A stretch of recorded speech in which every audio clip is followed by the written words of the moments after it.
L'espérance est spécifique du chrétien. Elle constitue un témoignage unique, original, à portée missionnaire.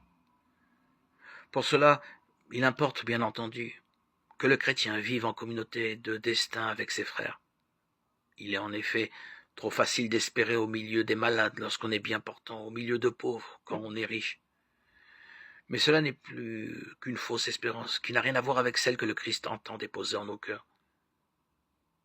Mais si, épousant les misères de ses frères, le chrétien espère au sein d'un monde qui n'espère pas, il pose aux hommes une question fondamentale. Ce pourquoi est de soi un témoignage. Il ne peut y avoir de réponse sans passer par la personne de Jésus et son message. Il se pourra que l'on dise du chrétien ce que l'on disait de Jésus. Quel est donc cet homme? Matthieu 8, 27.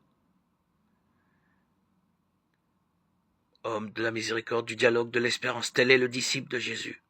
Heureux est-il. Il a rencontré Jésus au cœur de sa vie, il a saisi en lui la miséricorde du Père, il a l'ambition de la répandre sur le monde. Il a reconnu en la parole de Jésus la voix du Dieu dont la promesse est sans repentance.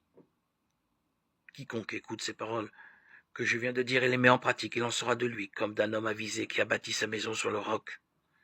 La pluie est tombée, les torrents sont venus, les vents ont soufflé et se sont déchaînés contre cette maison. Mais elle ne s'est pas écroulée, car elle était fondée sur le roc. Matthieu 7, 24, 25. Heureux cet homme